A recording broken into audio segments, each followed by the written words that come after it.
Assalamualaikum warahmatullahi wabarakatuh. Perkenalkan, nama saya Aisyah Nurjannah, selaku dosen jurusan Teknik Sipil, Fakultas Teknik Sipil dan Perencanaan Universitas Islam Indonesia.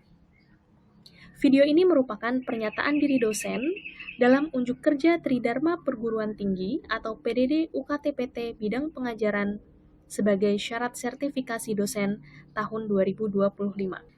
Pada kesempatan kali ini, saya akan menjelaskan tentang salah satu materi mata kuliah yang pernah saya ampu, yaitu rekayasa lalu lintas sebagai unjuk kerja bidang pengajaran saya. Dan materi yang akan saya sampaikan kali ini adalah materi pertemuan pertama yang membahas tentang pendahuluan serta komponen sistem lalu lintas. Untuk mata kuliah rekayasa lalu lintas sendiri merupakan mata kuliah teknik sipil bidang transportasi yang wajib diambil oleh mahasiswa semester 4 dengan bobot sebesar 3 SKS. Mata kuliah ini adalah mata kuliah berpraktikum dengan mata kuliah prasyarat yaitu statistika teknik. Sistem pembelajaran yang dilakukan pada mata kuliah ini bersifat blended atau campuran antara luring dan daring. Namun demikian, saat ini saya berstatus tugas belajar, sehingga RPS yang saya gunakan adalah RPS yang telah disahkan pada tahun 2023, beserta dengan materi yang saya gunakan pada tahun tersebut. Capaian pembelajaran lulusan dan capaian pembelajaran mata kuliah yang diharapkan dapat dipenuhi oleh mahasiswa setelah mengikuti mata kuliah ini adalah yang pertama, CPL 3, yaitu mampu mengaplikasikan materi kelompok ilmu matematika dan ilmu dasar untuk mendukung penyelesaian masalah keteknik sipilan. Dengan CPMK 1, yaitu mampu mengekspresikan komponen sistem lalu lintas dan karakter lalu lintas dalam bentuk teori dasar dan atau persamaan matematis dan model keteknik sipilan. Dan CPMK 2, yaitu mampu mengaplikasikan teori dan rumus matematis atau model untuk menentukan kinerja lalu lintas pada ruas jalan perkotaan, ruas jalan bebas hambatan, simpang tidak bersinyal, dan simpang bersinyal berdasarkan MKJI 1997 dengan satuan. Kemudian untuk CPL 8, yaitu mampu melakukan pengujian atau investigasi di laboratorium dan lapangan untuk memperoleh data yang dibutuhkan dalam merencanakan sistem atau komponen bangunan keteknik sipilan. Dengan CPMK 3, yaitu mampu melaksanakan survei lalu lintas, dan CPMK 4, yaitu mampu mengolah data hasil survei lalu lintas. Kemudian CPL terakhir, yaitu CPL 7, yaitu mampu berkomunikasi dalam mempresentasikan hasil pekerjaannya melalui bahasa lisan dan tulisan secara efektif. Adapun untuk CPMK 5 adalah berkomunikasi dengan menggunakan dan mengorganisasikan bahasa tulisan dan media secara tepat dan efektif dalam mempresentasikan hasil praktikum lalu lintas. Kemudian untuk CPMK 6 yaitu berkomunikasi dengan menggunakan dan mengorganisasikan bahasa lisan dan media secara tepat dan efektif dalam mempresentasikan hasil praktikum lalu lintas. Mata kuliah rekayasa lalu lintas ini memiliki 14 pertemuan kelas dan praktikum, serta 2 pertemuan ujian yang berupa UTS dan UAS. Adapun materi yang disampaikan dalam mata kuliah ini adalah yang pertama, pengantar dan komponen sistem lalu lintas. Kemudian, komponen dan sistem lalu lintas part kedua. Kemudian, karakteristik arus lalu lintas makro, karakteristik arus lalu lintas mikro, studi rekayasa lalu lintas, kapasitas jalan raya, serta kinerja jalan bebas hambatan, kinerja jalan perkotaan, praktikum 1, jenis simpang, simpang tidak bersinyal, kemudian simpang bersinyal, praktikum 2 dan 3, latihan soal, serta yang terakhir adalah presentasi hasil praktikum. Metode pembelajaran yang digunakan pada mata kuliah ini adalah yang pertama, ceramah dalam rangka penyampaian materi. Yang kedua, diskusi yang dilaksanakan di awal kelas sebagai pemantik atau di pertengahan kelas sebagai tindak lanjut dari materi yang telah disampaikan. Kemudian tanya jawab yang dilakukan di akhir kelas, bisa dalam bentuk mahasiswa bertanya atau sebaliknya, yaitu dosen bertanya untuk mengecek pemahaman mahasiswa. Kemudian latihan soal dengan studi kasus, praktikum yang dilaksanakan di lapangan. Kemudian pada kelas RLL ini, saya juga menggunakan Zoom sebagai platform kuliah daring, Google Classroom sebagai sarana komunikasi dosen dengan mahasiswa dan pengumpulan tugas, Mentimeter sebagai sarana pemantik diskusi, dan Kahoot atau Quizizz sebagai kuis di akhir kelas sebagai sarana mengulang materi yang sudah disampaikan pada hari itu. Untuk sistem penilaian mata kuliah rekayasa lalu lintas ini terbagi menjadi 90% berdasarkan CPMK dan 10% berdasarkan kehadiran atau sikap atau keaktifan dari mahasiswa yang bersangkutan. Kemudian, bobot penilaian CPMK dapat kita lihat persebarannya sebagai berikut. Untuk CPMK 1 dengan bobot 35%, CPMK 2 dengan bobot 40%, CPMK 3 dengan bobot 6%, CPMK 4 dengan bobot 7%, CPMK 5 dan CPMK 6 dengan bobot masing-masing 6%. Selain dari itu, penilaian mata kuliah juga dapat terbagi sesuai dengan asesmen yang diberikan kepada mahasiswa. Misalnya, untuk tugas, total bobotnya adalah 20%, untuk praktikum atau penilaian harian, bobotnya adalah 19%, ujian tulis dengan bobot 55%, serta untuk responsi dengan bobot 6%. Kemudian setelah itu, nilai CPMK serta nilai kehadiran atau sikap atau keaktifan kemudian dikonversi menjadi nilai huruf sesuai dengan aturan yang berlaku di sini. Pada pertemuan pertama, mata kuliah rekayasa lalu lintas, saya memulainya dengan menjabarkan rencana pembelajaran semester kepada para mahasiswa, yaitu saya menjelaskan mengenai capaian pembelajaran lulusan atau CPL beserta CPMK atau capaian pembelajaran mata kuliah yang harus dikuasai oleh mahasiswa ketika menyelesaikan mata kuliah rekayasa lalu lintas ini. Seperti yang tertera pada video ini.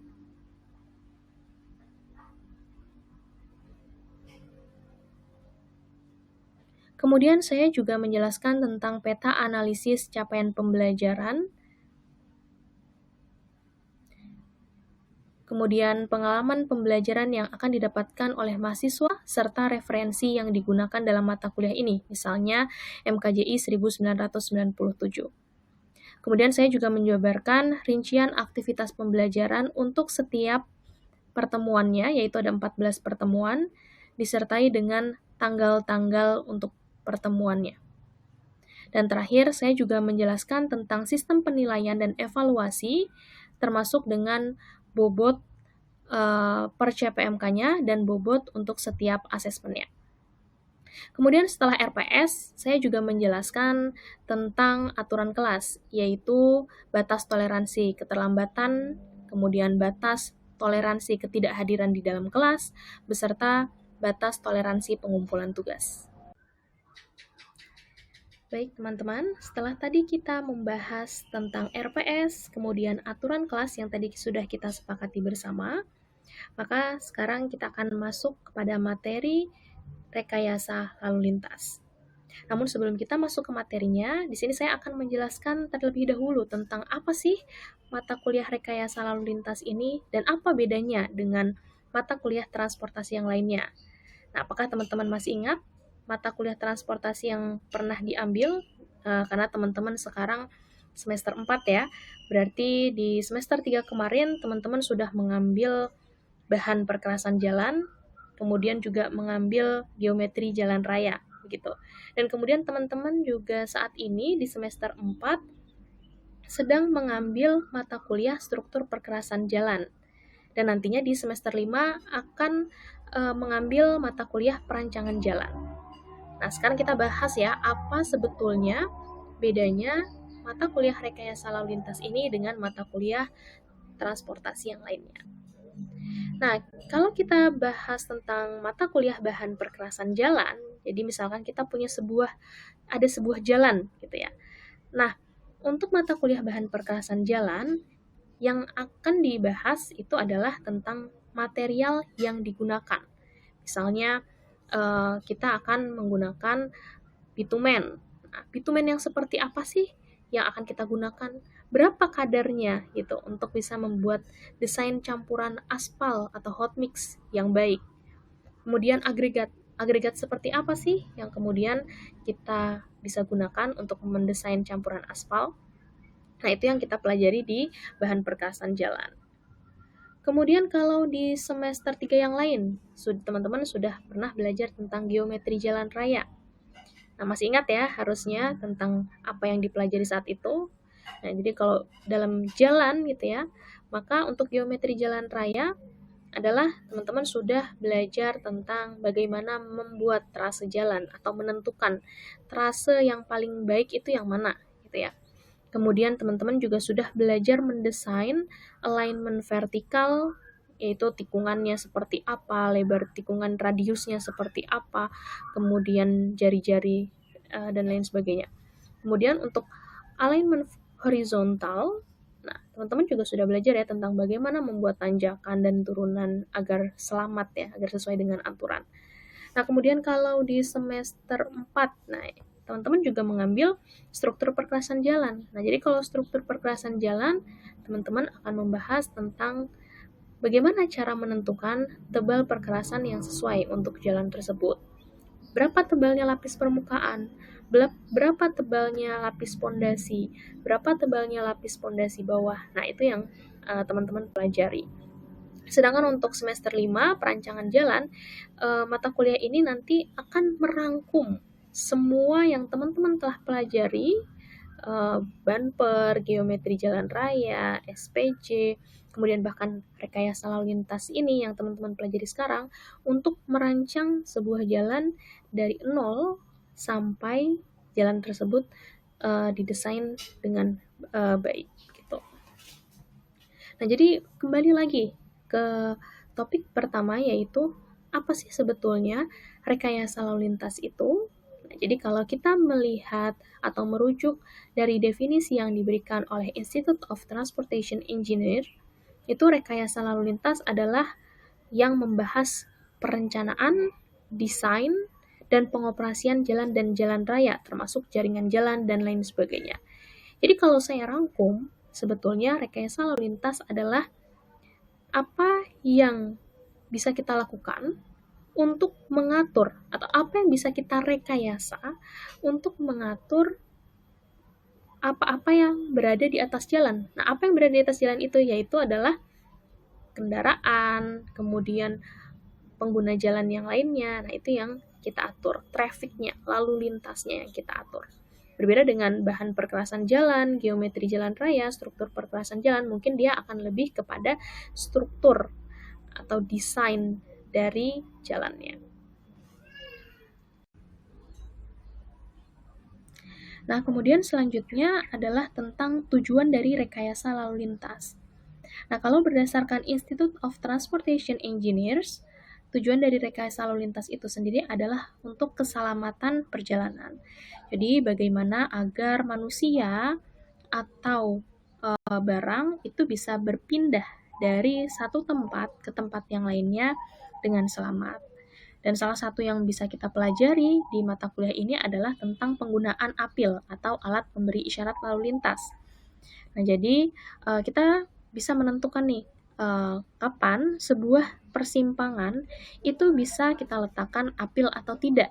Nah, kemudian juga kita akan mendesain berapa waktu hijau yang bisa kita terapkan pada sebuah simpang, atau berapa waktu kuningnya dan berapa waktu merahnya. Nah, ini kita akan pelajari di sini. Kemudian selain itu juga tentang penggunaan rambu, karena penggunaan rambu itu misalnya ada penggunaan rambu larangan, penggunaan rambu peringatan. Nah, ini nanti bagaimana kita cara menerapkan rambu-rambu ini dengan tujuan keselamatan perjalanan. Namun selain keselamatan perjalanan, tentunya ada tujuan-tujuan lain yang bisa kita capai dengan melakukan rekayasa lalu lintas.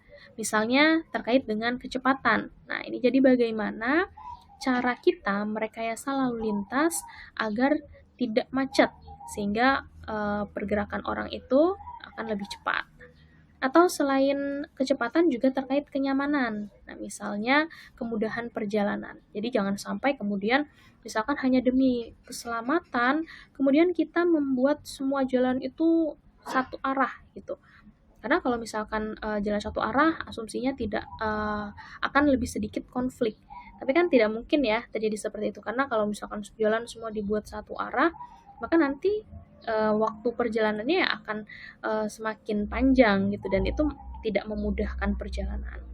Kemudian kita juga harus pahami tentang sisi ekonominya. Nah, jadi apa misalnya kalau untuk keselamatan itu kan sebetulnya ya misalnya bagaimana kalau kita buat semua simpang itu adalah simpang tidak sebidang agar minim konflik juga gitu. Tapi kan ternyata tuh eh, tidak murah ya dan mahal, dan itu tidak mungkin diterapkan untuk semua simpang itu dilakukan simpang tidak sebidang. Jadi kita harus perhatikan hal-hal berikut juga. Kemudian juga yang terakhir adalah kesesuaian dengan lingkungan. Jadi bagaimana kita membuat sebuah rekayasa lalu lintas yang memberikan dampak negatif yang minim kepada lingkungan.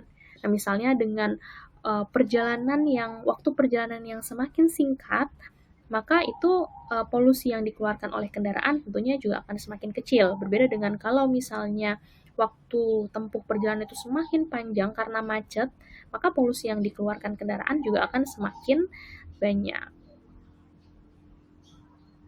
Nah, kemudian ini adalah pendekatan terdahulu dari rekayasa lalu lintas dibandingkan dengan pendekatan yang saat ini dan yang harusnya akan datang dalam rekayasa lalu lintas. Nah, ini cukup menarik ya, karena zaman dahulu ketika berbicara tentang rekayasa lalu lintas, maka paradigmanya itu adalah bagaimana membangun jalan baru dan bagaimana memperlebar jalan yang sudah ada. Padahal ternyata belakangan ini diketahui bahwa memperlebar jalan yang sudah ada ternyata tidak memberikan solusi jangka panjang bagi kemacetan lalu lintas.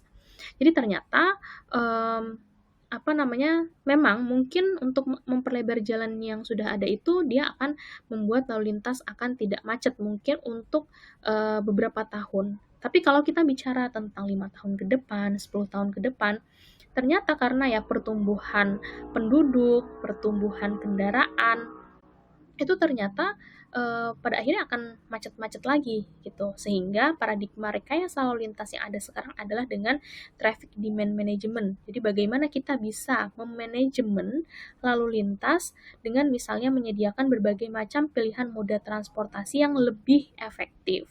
Tentu dengan tujuan safety ini juga ya.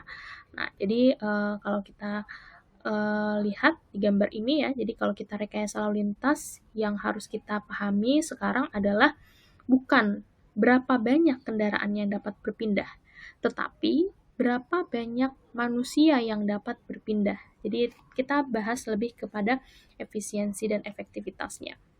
Jadi kalau kita lihat untuk jumlah orang yang sama, itu sebetulnya kalau kita menggunakan moda transportasi umum yang massal, misalnya bis, itu bisa memindahkan misalnya 40 orang dengan luasan yang hanya segini.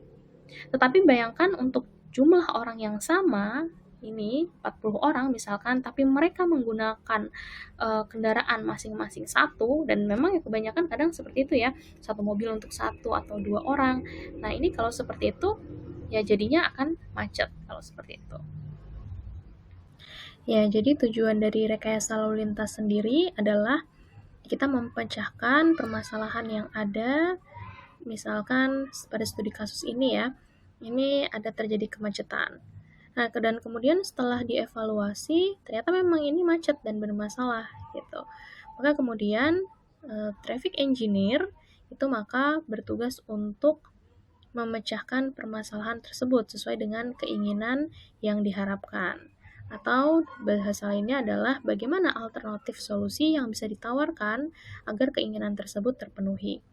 Nah, kita akan berdiskusi tentang salah satu studi kasus rekayasa lalu lintas ini di www.menti.com. Jadi silakan bisa masuk ke sini dan silakan atau di-scan QR code-nya ini ya.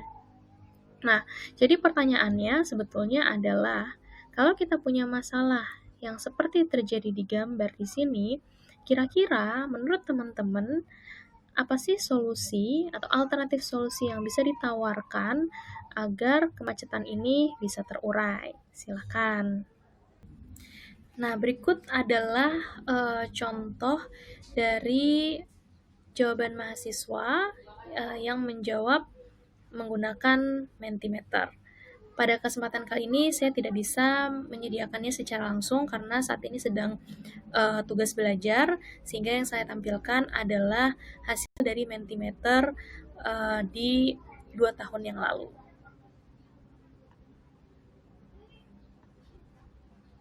Dengan Mentimeter ini kita bisa melihat berbagai macam respon mahasiswa tanpa mahasiswa malu mengungkapkan pendapatnya.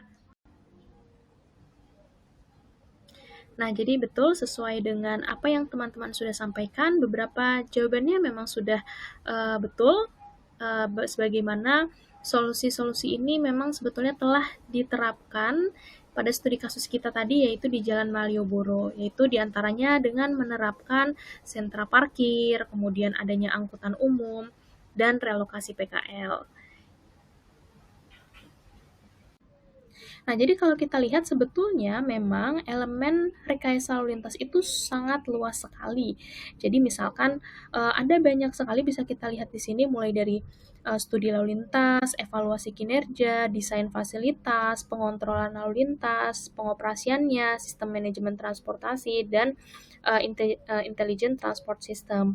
Tapi memang karena terbatas ya untuk mata kuliah ini, maka yang akan kita pelajari di mata kuliah ini hanya 2 ini, yaitu tentang studi lalu lintas dan karakteristiknya. Misalnya kita mengukur dan mengkuantifikasi volume, kecepatan, waktu perjalanan, tundaan, serta kemudian kita juga mengevaluasi kinerja dari ruas jalan, kemudian persimpangan dengan mengukur derajat kejenuhan, tundaan, dan level of service-nya masing-masing. Nah, kemudian ini terkait dengan komponen sistem lalu lintas. Tentu ketika kita bicara tentang tentang rekayasa lalu lintas dan bagaimana memanagenya, ya tentu kita harus tahu dulu nih komponen sistem lalu lintas itu ada apa saja. Nah, kalau kita lihat di sini, yang pertama komponen lalu lintasnya ada pengguna jalan. Kemudian bisa kita lihat di sini. Atau selain itu juga ada infrastrukturnya sendiri, yaitu jalannya. Kemudian komponen yang lain adalah kendaraannya, dan yang terakhir adalah sistem kontrolnya, misalnya rambu dan lain sebagainya. Nah, pertama kita akan bahas tentang pengguna jalan. Nah, kita juga harus tahu nih tentang karakteristik pengguna jalan dan siapa saja sih sebetulnya pengguna jalan itu. Pengguna jalan itu tentunya dari pengemudi kendaraan ya, karena kalau di jalan itu ada kendaraan dan pengemudi kendaraan ini adalah pengguna jalan. Tapi tentunya ternyata selain pengemudi kendaraan, ada juga nih pengguna jalan lainnya lagi yang perlu kita perhatikan, yaitu pejalan kaki, kemudian vulnerable road users seperti pesepeda, dan lainnya. Kemudian juga ada penumpang. Nah, ini jadi ada 4 pengguna jalan ini yang tentu kita perlu perhatikan ketika kita akan merekayasa lalu lintas. Nah, yang akan pertama kita bahas adalah tentang pengemudi.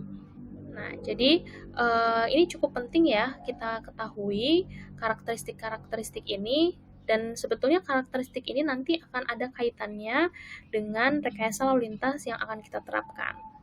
Yang pertama adalah penglihatan pengemudi, kemudian proses bereaksi, pendengaran, dan kepribadian serta psikologisnya pengemudi itu sendiri. Nah, salah satu karakteristik pengemudi yang perlu kita ketahui adalah terkait dengan penglihatan pengemudi. Nah, apa ya kira-kira hubungannya penglihatan pengemudi ini dengan rekayasa lalu lintas? Nah, ini ternyata hubungannya terkait dengan kapasitas mata kita. Jadi kapasitas mata manusia itu terbatas, di mana penglihatannya itu hanya 3 derajat sampai 10 derajat, di mana bisa membaca tulisan dengan jelas. Nah, jadi hubungannya apa? Jadi pada acute or vision cone di sini sepanjang 3 derajat sampai 10 derajat ini adalah area yang cocok untuk meletakkan alat kontrol atau rambu. Jadi ketika pengemudi melihat dari sudut ini, dia bisa melihat rambu dengan baik. Sedangkan untuk fairly clear di sini 10 sampai 12 derajat ini adalah mata memang tidak bisa melihat tulisan dengan jelas, namun masih bisa membedakan warna. Nah, ini jadi letaknya marka itu adalah di bawah di fairly clear vision ini, dan memang makanya marka itu ya hanya bisa yang lebih ke putih atau kuning gitu ya, jadi bisa dibedakan dari warna jalan. Kemudian ada juga peripheral vision, di mana di sini 120 sampai 108 derajat. Jadi di sini mata sudah tidak bisa terlalu membedakan warna atau bahkan ya tentu saja membaca huruf. Tapi di sini di peripheral vision ini jika ada objek diam itu tidak terlihat. Namun kalau ada objek bergerak dia akan terlihat. Jadi misalkan ada sebuah halangan, misalnya kucing atau yang lain-lainnya lagi yang kemudian bergerak, itu masih bisa dideteksi oleh pengemudi.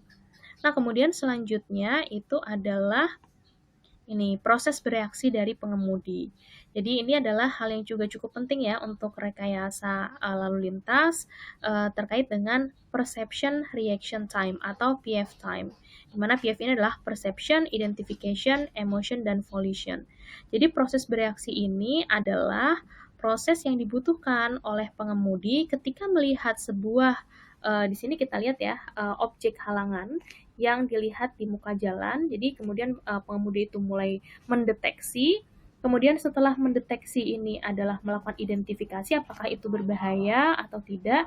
Dan kemudian kalau memang diputuskan bahwa objek tersebut berbahaya dan pengemudi harus bereaksi, misalnya dengan berhenti atau mengurangi kecepatan kendaraan. Nah, ini adalah serangkaian proses inilah yang kemudian kita sebut dengan perception reaction time, di mana ini juga berperan penting dalam ketika kita meletakkan rambu gitu atau meletakkan rekayasa lalu lintas yang lain.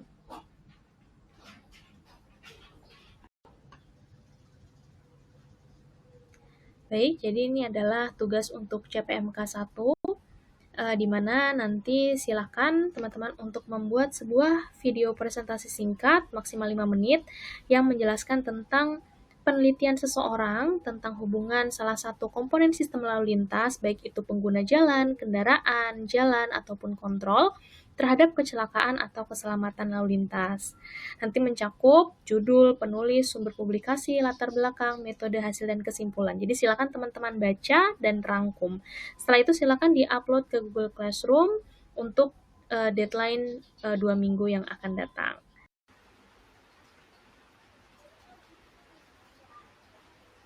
Ya, di akhir pertemuan, biasanya saya memberikan sebuah kuis kecil menggunakan platform Quizizz atau Kahoot untuk mengecek kembali dan merecall kembali materi apa saja yang sudah disampaikan pada hari itu. Bisa kita lihat di sini, ini adalah yang saya berikan kepada mahasiswa saya di 2 tahun yang lalu, di mana akurasinya adalah 71% dengan total mahasiswa yang mengikuti adalah 22 dari 24 mahasiswa pada saat itu. Dengan pertanyaannya adalah 7. Kemudian di sini saya juga bisa melihat soal-soal mana saja yang memang masih kurang banyak betulnya, di mana saat itu saya juga menjelaskan kembali tentang jawaban yang betul apa dan memberikan tambahan penjelasan terkait jawaban yang betulnya dan jawaban yang salahnya. Bisa kita lihat di sini, sehingga mahasiswa mengingat kembali apa yang sudah didapatkan pada hari itu. Nanti minggu depan kita akan bahas tentang komponen sistem lalu lintas yang berikutnya, yaitu tentang karakteristik jalan dan kontrol. Jadi silakan bisa dibaca-baca lagi untuk materi hari ini. Dan sekian, wassalamualaikum warahmatullahi wabarakatuh.